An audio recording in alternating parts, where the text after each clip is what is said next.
Olá, sejam todos muito bem-vindos em nossa resenha teológica. Estaremos hoje passando em revista o domingo, dia 25 de fevereiro, com vários assuntos.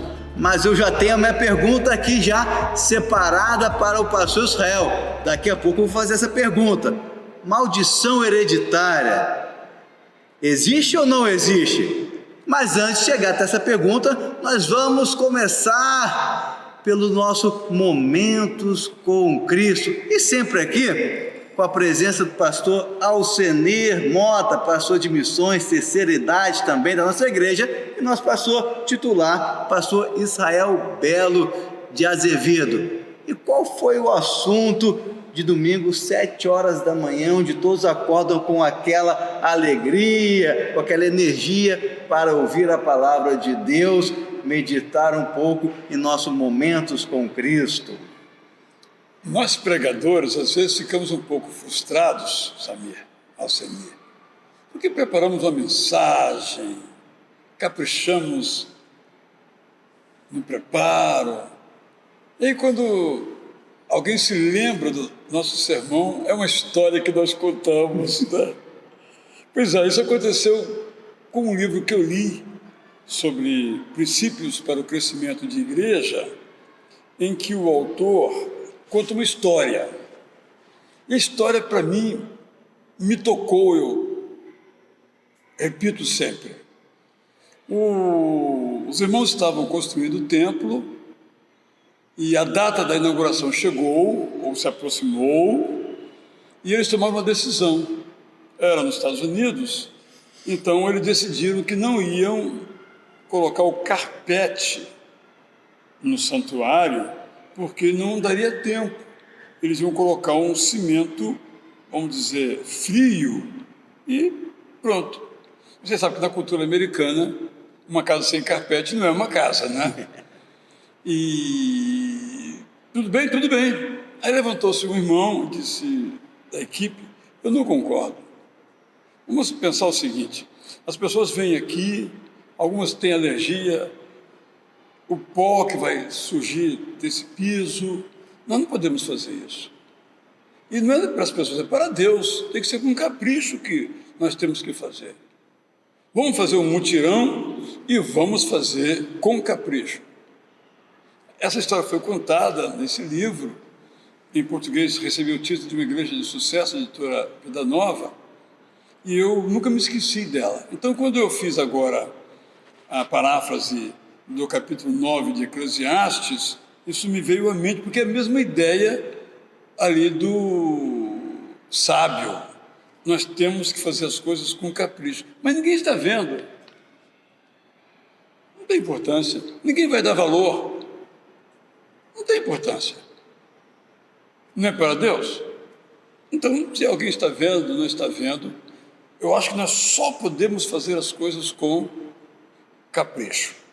E aí eu trago um outro autor aqui, Eugene Peterson, no livro dele extraordinário, Transpondo Muralhas.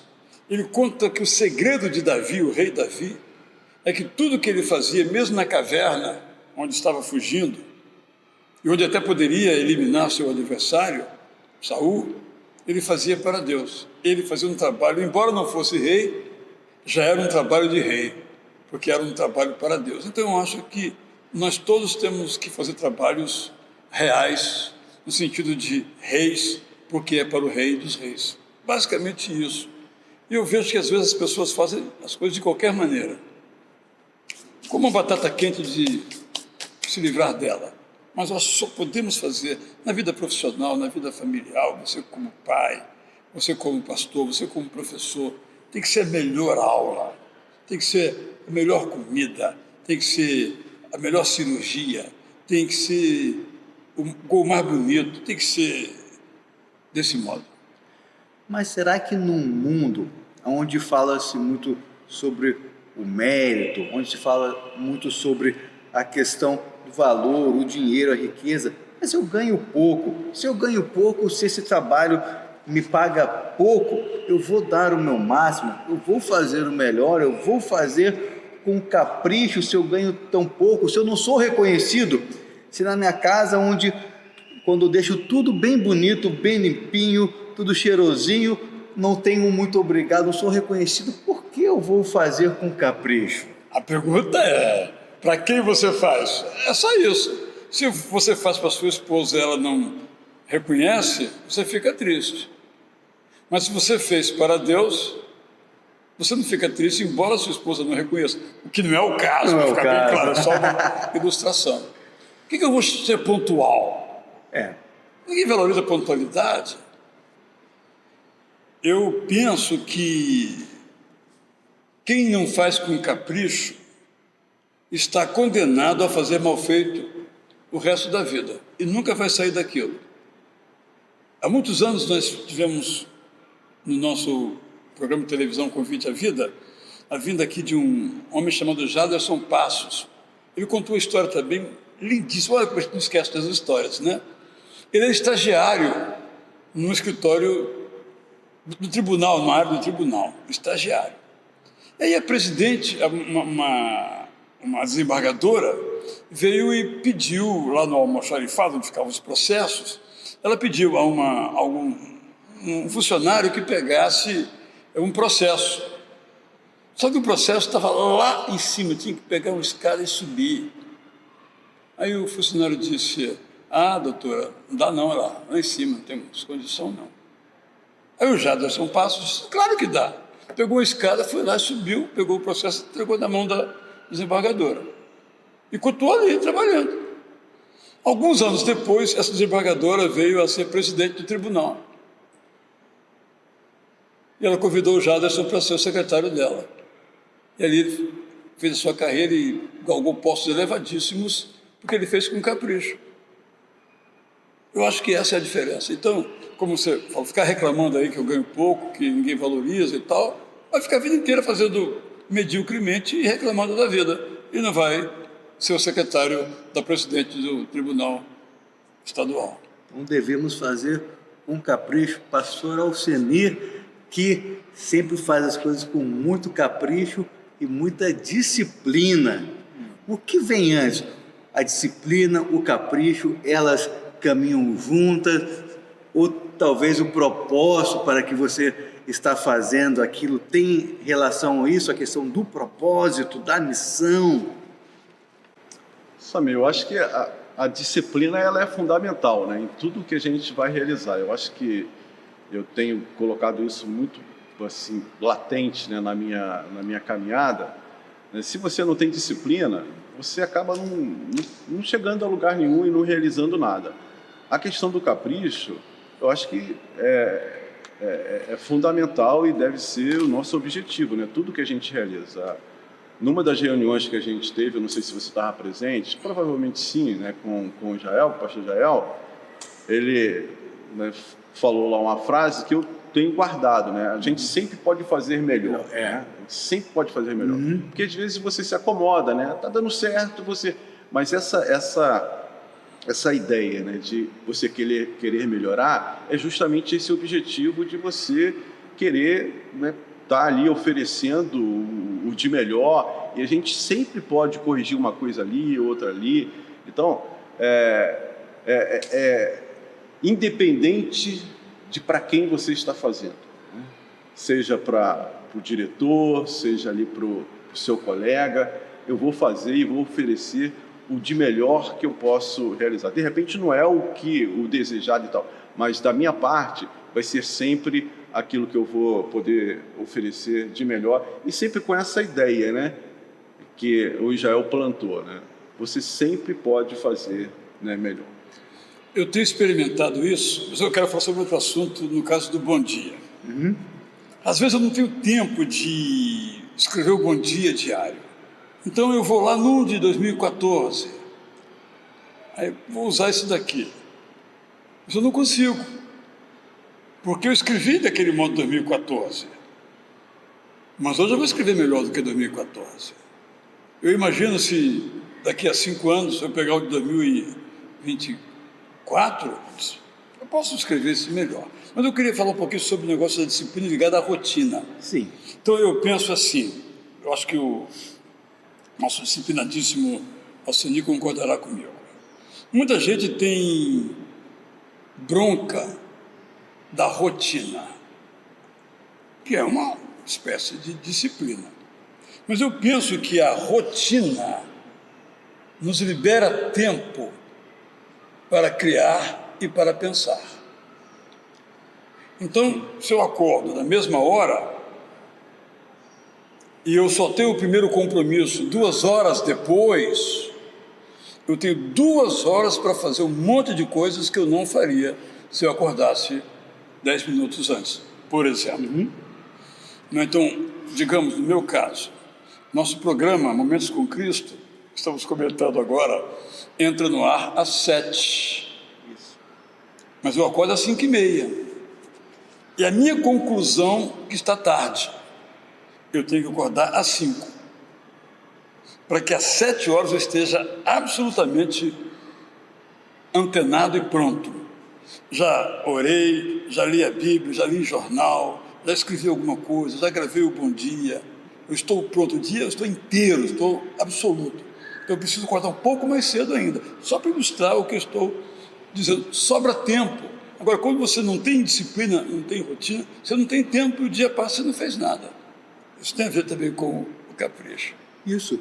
E algo que eu vejo que é importante, começando a semana ou ali no domingo, em oração com o Senhor, venha planejar a sua semana. O planejamento é importante. Então, o horário de dormir, o horário para acordar, para poder fazer as coisas com capricho, ter uma semana com muito capricho. Então é importante planejar também essa rotina. E nos nossos cultos matutinos, o senhor começou então uma introdução. À noite também, né? Sobre a doutrina da Trindade, sobre a Trindade. Foi nos cultos da manhã uma introdução, ainda domingo de introdução, falando sobre Deus Pai, né?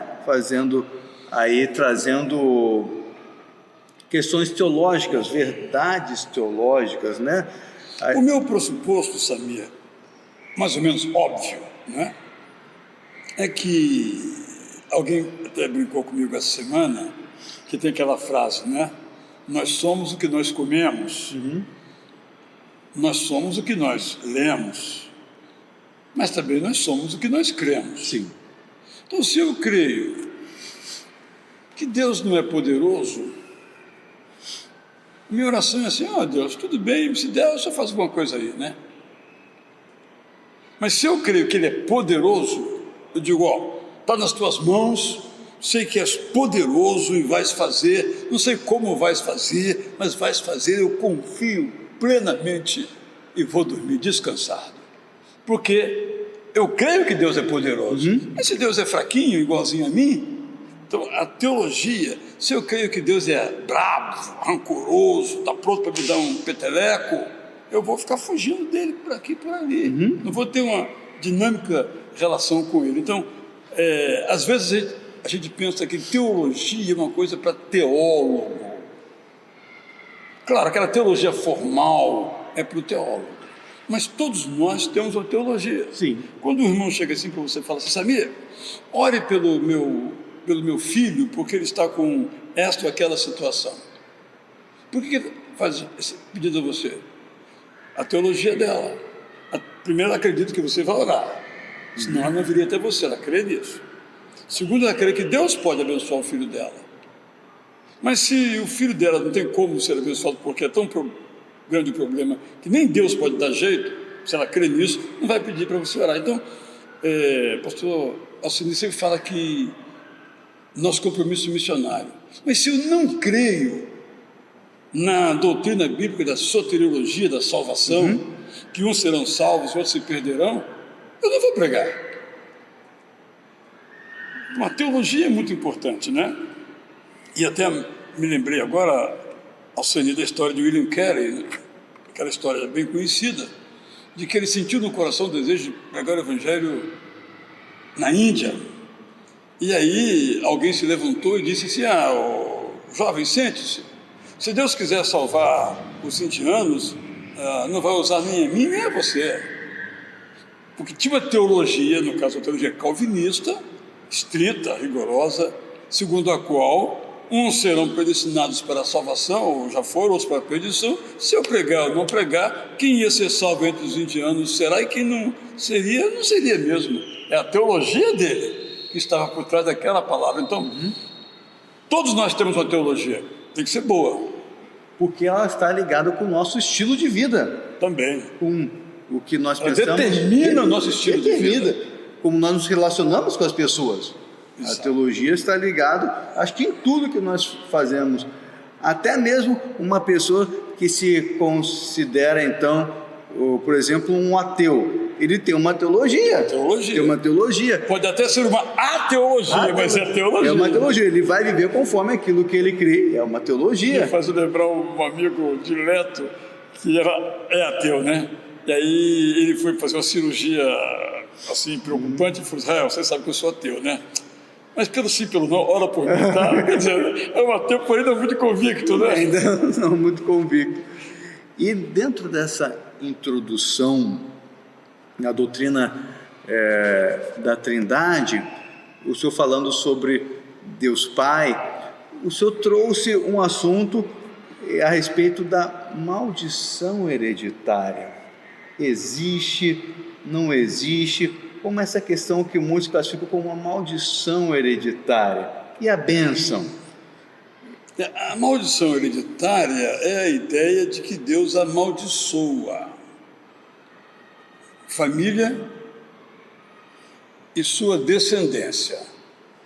Então, o seu bisavô, por exemplo, lá no passado, cometeu um pecado. Então Deus castigou a ele, castigou o filho dele de algum modo, o neto dele e o bisneto dele. Porque Deus, diz a Bíblia, visita até a terceira e quarta geração a maldade que foi cometida antes. Êxodo 20, verso 5. Mas tem o verso 6. Que começa com que palavra? Mas. Não é e, é mas. Mas ele abençoa ou visita, ou usa de misericórdia, compaixão ou perdão até a 1000ª geração. É uma coisa assim impressionante. A gente fez umas contas, né? Quanto dura uma geração? Hoje, uma geração, nesse sentido. Mesmo que a pessoa viva 90 anos, ela convive com seu filho, que está vivo também. Então, uma geração é 40, 50 anos. O espaço de uma geração seria aquele tempo útil da vida de uma pessoa, né? Então, vamos colocar 40, 50 anos, vamos dar 50 anos. Então, Deus visita até a 1000ª geração, 50.000 anos. É uma hipérbole, é um exagero para dizer eternamente, para sempre, não é? Mas a pessoa se atém ao verso 5, terceira e quarta geração. O que é terceira e quarta gerações diante de 1000 gerações? Mas o problema, sabe, é que a ideia um pouco mágica da religião, né? Uma ideia que, no fundo, é a ideia do medo. A ideia do medo. Deus é alguém para se ter medo. Me diz essa, a Bíblia não diz que o temor do Senhor é o princípio da sabedoria? Está no Antigo e no Novo Testamento. Nós não temos então que ter medo de Deus, Samir? Não. Depende daquilo que uma pessoa interpreta o temor, né? Se interpreta o temor como medo, mas se olharmos para a Bíblia inteira, olharmos a Bíblia como um todo, não é medo. O Senhor não nos pede o medo. Até eu interpreto aí esse versículo como o temor à consciência da presença constante de Deus conosco. Então tem essa consciência, eu tenho o temor, não o medo, mas esse respeito, essa reverência, porque eu sei que Ele está comigo o tempo todo, essa consciência constante. E pastor Alcenir, temos que ter medo de Deus ou não?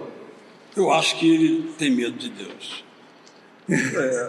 É muito interessante, né, Samir, Jael, essa questão da formação da nossa teologia, né? Porque eu vou pegar ali, e a gente vê isso, os textos que me interessam, né? Então, se eu sou dessa linha aí do temor de Deus e de colocar medo nas pessoas, eu vou buscar e vou encontrar alguns textos bíblicos que vão substanciar, vão confirmar essa teologia e tal. Só que aquilo que a gente tem falado aqui, né? Você não tem como nós formularmos uma teologia com base em alguns versículos ou num versículo. Tem pessoas que pegam um versículo e querem dali, né, fazer uma doutrina. Então é a Bíblia toda. E quando você pega a Bíblia toda, não tem como você pegar essa palavra temor e associá-la a medo, né? Eu tenho para mim o temor aí como um respeito e um desejo de agradar, né? Então, por isso que o temor do Senhor é o princípio da sabedoria, porque ele vai despertar em mim esse desejo de estar sempre em sintonia com Deus, de procurar agradá-lo, de fazer a sua vontade, e não o medo, porque o medo vai fazer com que você se afaste. É isso aí. Só que esse temor ali, ele te aproxima de Isso. Deus, ele desperta em você o desejo de querer estar mais próximo. Então, esse Deus não pode ser ruim, porque senão eu quero ficar longe. Mas como esse Deus é bom e ele se manifesta ao longo de toda a Bíblia, eu vou me aproximar, eu quero me aproximar dele. Então, são teologias que às vezes surgem e que não refletem a totalidade da Bíblia. E a gente precisa ter cuidado para não se deixar levar. Por exemplo, a gente teve aí recentemente, ainda tem, a teologia da prosperidade. Eu vi aí, né, pastores famosos que, num tempo, criticavam essa teologia e depois se converteram a essa teologia da prosperidade, pregam e fazem. E aí, muitos que tinham esse pastor, esse líder aí como um cara, né, ali bíblico, acabaram sendo levados para isso, para essa doutrina que acaba trazendo muita aflição e muita tristeza para as pessoas, porque a teologia da prosperidade vai dizer que você não pode sofrer, você vai ser cabeça, você não vai ser cauda. E quando você olha para a Bíblia, né, você vai ver que os personagens bíblicos, todos eles, passaram por dificuldades, e a sua vida é isso. Então, quando alguém prega, se você não foi curado é porque você não teve fé suficiente, joga um peso tremendo sobre mim, né, sobre eu que estou ali, né, em busca dessa cura, em busca de uma bênção. Então, algo está errado comigo. Então, a religião, em muitos casos, acaba trazendo muito sofrimento, né, por causa desse desvirtuamento da palavra de Deus. Pastor Israel, antes de entrarmos aqui na questão de figura de linguagem, que é importante compreendermos, como o senhor falou bastante sobre antropomorfismo, aquela frase de Kierkegaard, eu não anotei, então eu não Calar de Deus é falar. Falar de Deus é calar. O que ele estava querendo dizer com isso? O tempo do Kierkegaard tinha uma visão muito próxima de Deus como algo inefável, o luminoso, como Moisés subindo o Monte Sinai e vê Deus atrás de uma fenda pelas costas, pela fenda de uma rocha pelas costas. Então, ele está nos dizendo para a gente, essa é a vontade de Deus para você, esse cuidado, até mesmo a reverência para usar a sua palavra, essa humildade. Eu vou atribuir decisões a Deus, que no fundo são minhas decisões. Então, quando a gente se cala sobre Deus, Ele então fala. Mas quando a gente fala sobre Deus, às vezes a gente não dá nenhuma chance para Ele falar. E quando a gente fala, a gente só consegue falar a partir daquilo que a gente vê ou conhece, como antropomorfismo, né? Aquilo que nós temos sentimentos. Então, nós não conhecemos a fundo os sentimentos de Deus. Nós não, como Deus é totalmente outro, Só o Espírito Santo sabe. só o Espírito Santo, a gente não consegue chegar. Então, nós usamos figuras de linguagem para tentar chegar, mas dentro da nossa limitação, que é muito grande. Como você mencionou, eu só posso falar sobre Deus a partir da minha linguagem.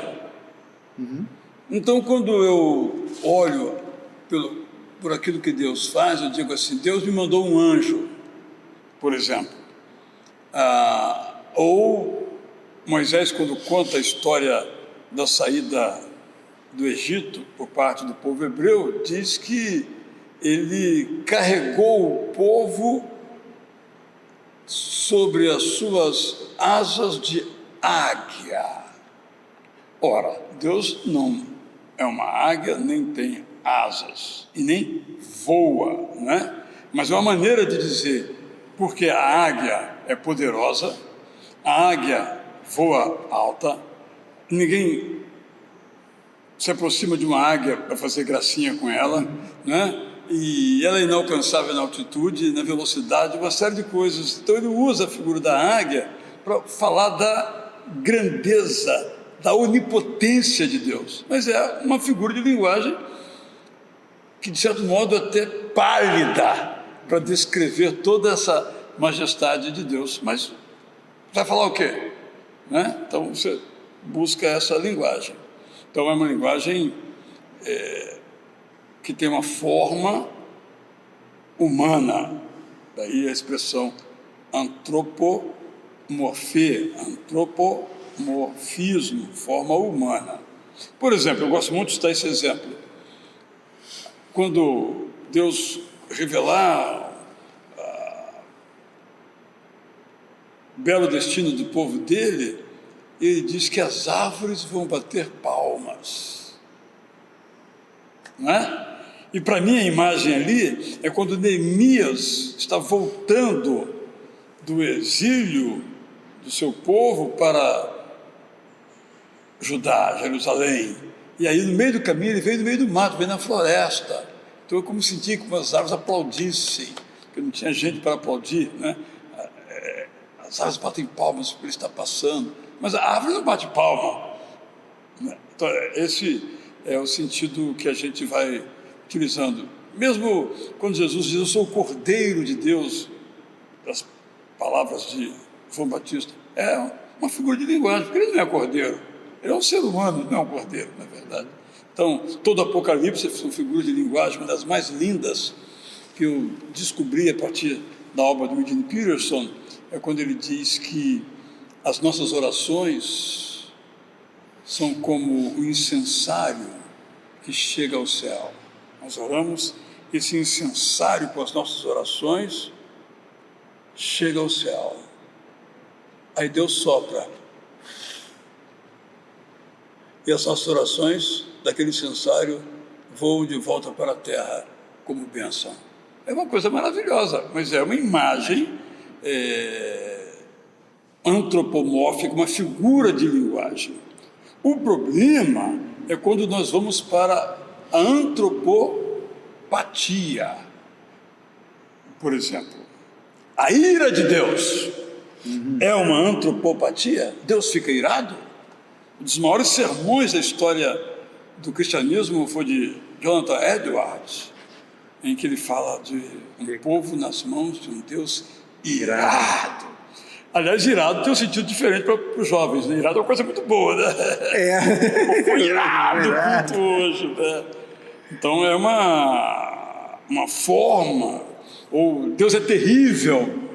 Deus é terrível, Deus é terrível, no sentido de que ele é tão poderoso que ele faz coisas que nós não podemos alcançar. São figuras antropopáticas, pato, sentimento, ou antropomórficas, forma, palavra, né? Então, às vezes a gente perde um pouco dessa dimensão e sai atribuindo a metáfora a uma coisa real, né? Eu gosto de brincar assim, o grande poema do Carlos Drummond de Andrade. Tinha uma pedra no meio do caminho tinha uma pedra. Aí você vai a Itabira para procurar a pedra, ou o caminho, é uma uma figura de linguagem. Pedra é uma dificuldade, não é? A ser vencida, superada, um obstáculo. Mas você entende isso. De igual modo, você tem que ler a Bíblia também, quando o texto é dessa natureza, nem todo texto é dessa natureza. Deus amou o mundo de tal maneira que entregou o seu... Isso aí não é figura de linguagem, é descrição jornalística, digamos assim, né? Histórica. Mas outras são figuras de linguagem. Esse cuidado temos que tomar para que a gente não formule teologias a partir de palavras. Eu gosto também de citar o caso da espada. Jesus diz: sejam pacificadores, porque o evangelho da graça de Deus é dos pacificadores, o céu é para os pacificadores. Mas eu não vim trazer a paz, eu vim trazer a espada. E aí? Como é que a gente sai dessa? Eu acho que é tudo essa questão da imagem, né, Jael e Samir. Eu gosto muito daquela passagem lá de Moisés, né, com Deus, quando ele está indo lá para libertar o povo do Egito. Eu vou chegar lá e vou dizer: quem foi que me enviou aqui? Aí Deus diz para ele: você vai dizer para ele que o eu sou te enviou. E o eu sou é isso, né, Jael? Foge completamente a nossa compreensão. Ele pode ser a coluna de fogo, ele pode ser aquela nuvem ali que vai conduzir o povo, pode ser aquela árvore ali pegando fogo para Moisés. E é interessante, né, Samir e Jael, foi aqui em Itacuruçá que eu vi, não sei se foi Jael que mencionou uma experiência, que a gente, até dependendo da pessoa, a imagem pode ser positiva ou pode ser negativa. Por exemplo, para mim, quando a gente associa Deus a Pai, é algo positivo, Deus Pai. Mas eu vi aqui, não sei se foi o Jael ou alguém aqui numa pregação, ele falou que numa evangelização, falando sobre essa questão, Deus é Pai e tal. Só que aquela pessoa tinha uma experiência com o Pai traumática. Então, eu não quero Deus como Pai, porque o meu pai foi muito ruim. Então, até essa questão das imagens, né, a gente tem essa tendência, e é a única forma que nós temos realmente de nominar Deus, mas Deus vai muito além, Deus é muito além do Pai. Para aquela pessoa, Deus se manifesta de uma outra forma, né? Tem que se representar uma outra maneira, que vai ao encontro desse propósito de Deus, da missão de Deus, de sempre abraçar, de sempre acolher. Quando Jesus está ali junto com Jerusalém, Jerusalém, como eu gostaria de ser como uma galinha, né, para acolhê-los ali embaixo de mim. Esse é o propósito de Deus. Quer dizer, qual o princípio? O princípio é esse Deus acolhedor, esse Deus que ama. E aí ele se manifesta de diversas maneiras, e a gente vai nominando e tal. Mas me chamou sempre a atenção essa questão, né, que eu sempre tinha essa ideia muito positiva de Deus como Pai, mas para essa pessoa, essa imagem não servia. Inclusive na Bíblia, por exemplo, da palavra, eu sempre uso Pai eterno, nunca Pai sozinho, quase nunca, sempre Pai eterno. Mas é muito interessante esse negócio de figura de linguagem, porque eu fiz uma menção aqui, no culto da noite, que também foi na mesma temática, introdutória, e aí um irmão, até uma pessoa que tem formação em teologia, andando comigo pelo estacionamento, falou: você falou uma coisa ali que eu fiquei todo arrepiado. Até agora, ao lhe falar, eu estou arrepiado. Ele disse: você disse que aquela rocha em que Moisés bateu era Jesus. Eu disse: não fui eu quem disse, foi o apóstolo Paulo que disse, na verdade. Então, como aquilo para ele foi significativo, porque o objetivo meu, e eu quero dar essa ênfase, de que o Antigo Testamento não é o império do Deus Pai, e o Novo Testamento é o reino do Deus Filho, e a era da igreja é a era do Espírito Santo. O Antigo Testamento, Deus Pai, Deus Filho, Deus Espírito Santo estão em ação.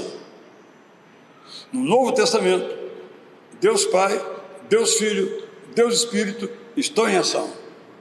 E hoje no mundo, em nossas vidas, Deus Pai, Deus Filho, Deus Espírito Santo estão em ação. Senão a gente cai numa teologia totalmente equivocada sobre a Trindade, que é o meu tema. Estamos só começando. Isso.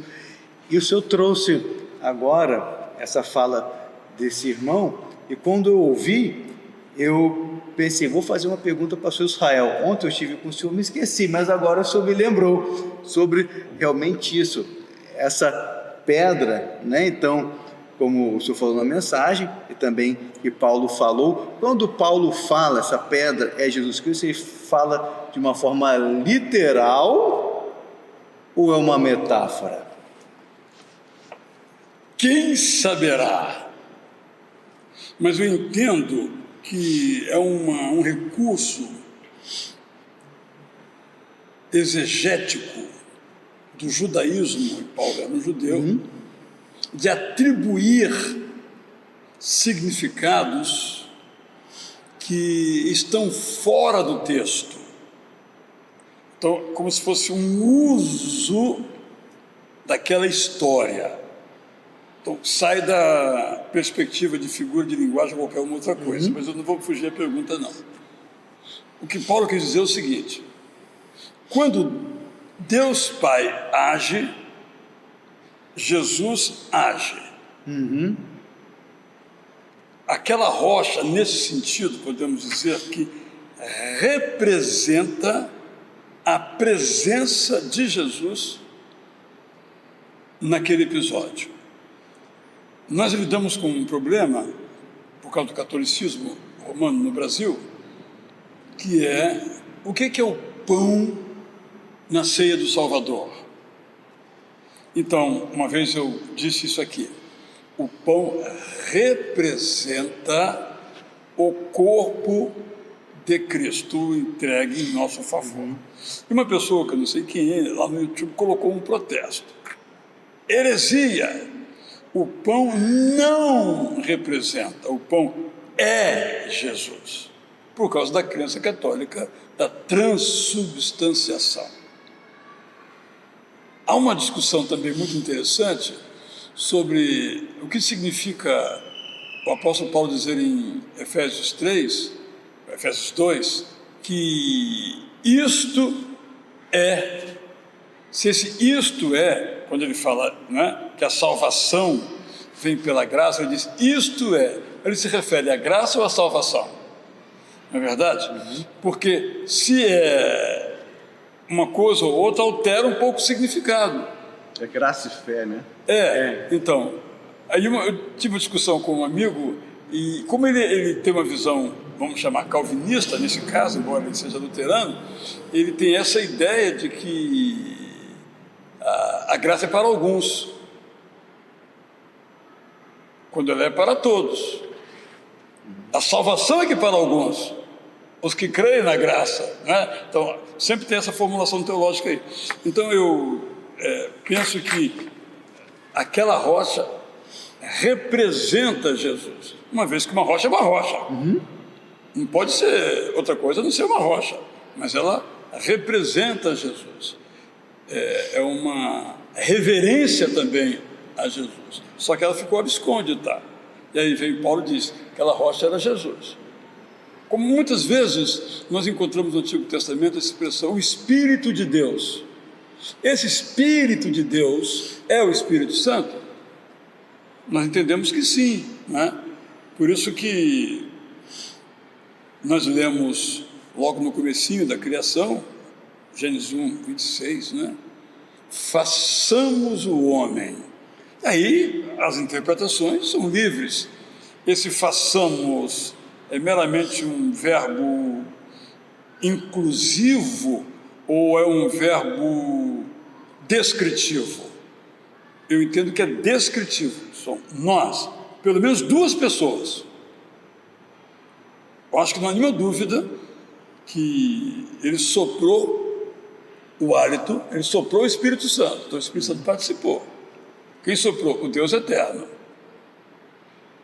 Mas Jesus também estava presente. Então, são três, a Trindade está ali. Eu entendo, embora respeite quem pense que o verbo é meramente majestático, mas ele é real. A criação do homem, do ser humano, é uma obra trinitária. Deus Pai, Deus Filho e Espírito Santo. Como a salvação Porque tudo que o Deus Pai faz, é Jesus fazendo, é o Espírito Santo fazendo, e de igual modo também. Então, tudo é a Trindade. Nós temos que ter uma boa formulação a esse respeito. Senão nosso Deus fica muito pequeno, Jesus fica muito pequeno, o Espírito Santo fica muito pequeno. E às 17 horas, nosso culto do conhecimento, o senhor continuou falando sobre Paulo e as mulheres na Bíblia. Mulheres, amem Paulo, porque Paulo ama as mulheres. Verdade. E aí, no capítulo 11, depois a gente vai voltar proximamente ao 14, de primeiro aos Coríntios, ele diz, olha, esse negócio de mulher usar véu, não usar véu, tenha paciência. Eu não vou discutir esse assunto com vocês. Então, esse é o princípio teológico.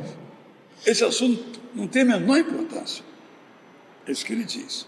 Ele diz mais ainda, se na cultura daquele lugar e de outros lugares, o véu na cabeça da mulher é visto como algo que a dignifica, ok, usa o véu.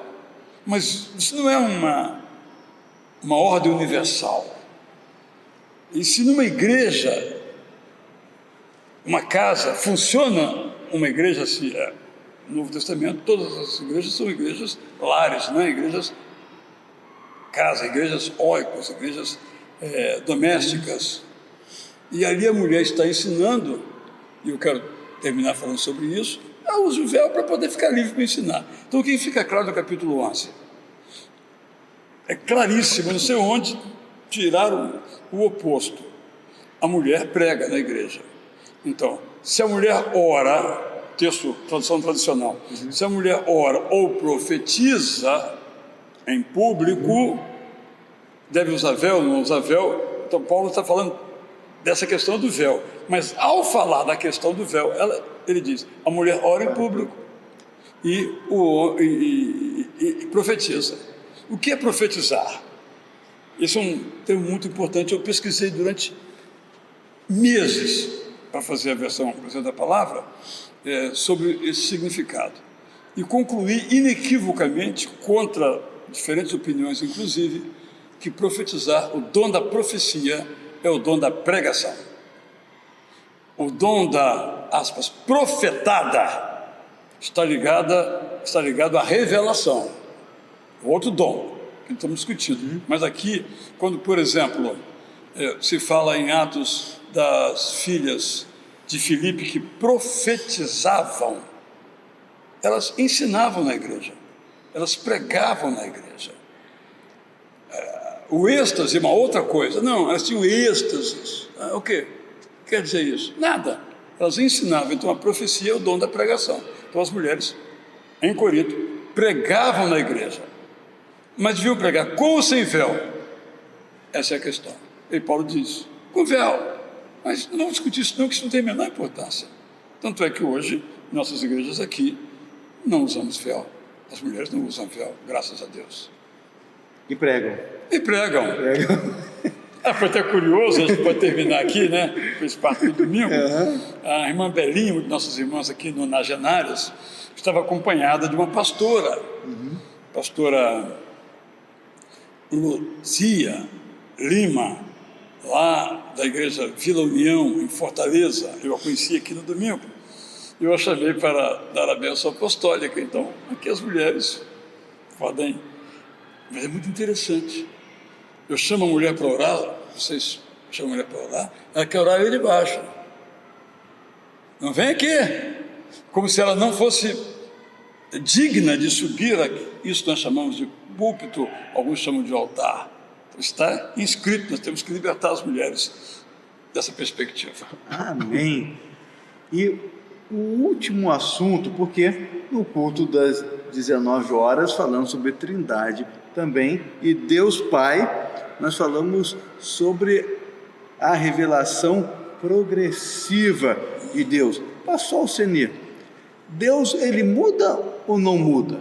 Deus é o mesmo? Deus progride? Progride, muda ou não muda? O Deus do Antigo Testamento é o mesmo Deus do Novo Testamento? Pastor Ceni, como nós podemos ver isso? Se eu disser que Deus muda, né, Israel já vai me olhar de cara feia. Né? Já vamos fazer um concílio para desconsagrar o rapaz. Mas eu acho que dentro dessa ideia, Samir, e quando o Israel estava pregando, me veio justamente isso sobre a questão da revelação progressiva. Deus vai mudando a sua forma de se revelar de acordo com o seu público-alvo, né? Então, no Antigo Testamento, Deus se revelou de uma determinada maneira. Você tem lá todo o processo lá do livro de Levítico, em que havia necessidade que Deus se manifestasse daquela maneira, daquele jeito. Então, ele vai mudando a sua forma de se apresentar ao ser humano. Então, Deus muda, Deus em si não muda, mas ele muda a sua forma de se apresentar ao ser humano. Então, essa ideia, Deus mudou, acaba sendo muito presente em função dessa forma que Deus vem ao longo, né, dos séculos se mostrando à humanidade. Então, hoje mesmo, a gente tem contexto em que Deus está se revelando de uma certa forma, diferente do modo como ele se revela para você. Mas lá naquele ambiente, há a necessidade de Deus se revelar daquela forma. Então, mas a sua essência não muda, mas o modo como ele se apresenta ao ser humano não é constante. Ela é moldável de acordo com ali as necessidades. Isso é um tema difícil, porque as pessoas, muitas, não conseguem conviver com essa ideia. E eu até mencionei isso na mensagem. Deus recebia os sacrifícios do povo. Podemos até dizer, embora eu tenha uma questão com relação a isso, que Deus estabeleceu o sistema de sacrifícios. Mas quando chega o período dos profetas, século VIII, antes de Cristo, ele diz: eu não quero mais sacrifício. Ele mudou? O ser humano, diante do recurso do sacrifício, uns faziam sacrifícios dignos, santos, mas outros indignos, ímpios.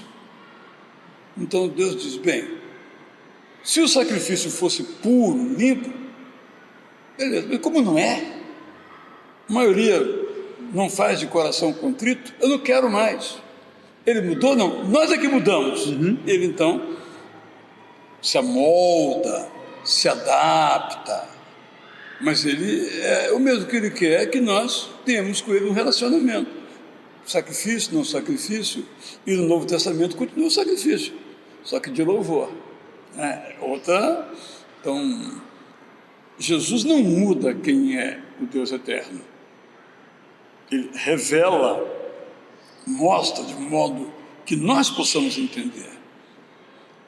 Penso que a nossa experiência aqui naquele sábado, da inteligência espiritual, e eu sempre dou esse exemplo, a irmã deu esse exemplo. Se eu tenho uma filha de 2 anos que vai colocar o dedo na tomada e sofreu um choque cujas consequências não podemos imaginar, eu não digo: minha filha, eu preciso conversar com você. Não sei se você sabe, mas a energia, ela conduz um conjunto de moléculas, de forças. Se você tocar nessas moléculas, isso, quem sabe, pode atingir você, queimar você. A criança não vai entender. Chega lá e pega, arranca na hora. Né? Mas se você tem um filho de 20 anos, fala: meu filho, você estudou lá na faculdade, você sabe, né? Que essa energia, ela pode ter um impulso aí e eletrocutar você. Mãe, obrigado por ter me avisado, né? Então, Deus se comunica conosco, como a Sônia disse, do modo que nós podemos compreender. Porque Deus é o Deus da comunicação, não da incomunicação. Esse é o desejo dele, que nós leiamos a palavra dele e entendamos os diferentes contextos, diferentes momentos. É claro que isso gera um grande problema, mas quero dizer que eu não estou no controle de que texto desse Deus que se limita para se comunicar e que texto não é. Porque a Bíblia toda, eu disse isso nos 3 cultos, penso eu, se explica a si mesma. Por exemplo, a prática da poligamia, comum no Antigo Testamento, é algo que Deus desejou? O Novo Testamento diz não. Aquilo foi uma realidade humana. Abraão era polígamo, Davi era polígamo. E quando nós chegamos a Salomão, você mencionou isso, ele era polígamo. E o texto é claro, que foi a poligamia que o levou à derrota. Então a Bíblia vai esclarecendo, você vai lendo, ela vai esclarecendo, como se fosse uma novela, né? A novela parece que agora é assim, mas daqui a pouco tem um personagem e tal. Esse é o encanto. A própria vida de Davi, né, Israel?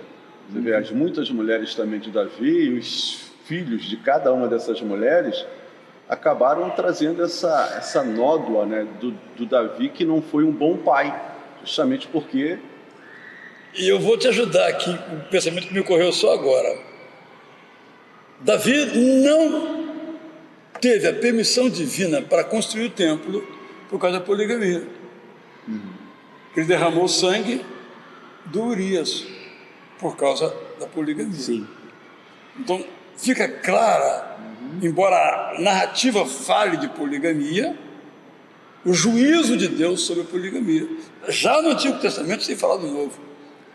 Quando nós falamos sobre a Bíblia, ficamos maravilhados. Sem fim. E aqui a conversa, poderíamos ficar o dia inteiro conversando, mas precisamos terminar aqui nossa resenha teológica. Mas quem quiser saber mais sobre a Bíblia, nós temos a nossa jornada da Bíblia todas as quintas, 20 horas, online. Também muitas escolas, muitas classes da nossa escola bíblica, da nossa IBD, tanto ao domingo, terça-feira também, venha fazer parte de uma escola bíblica dominical. Eu já convido você também, se você não tem uma classe, venha fazer parte da Oikos, que é a escola bíblica da família, a classe da família também, né?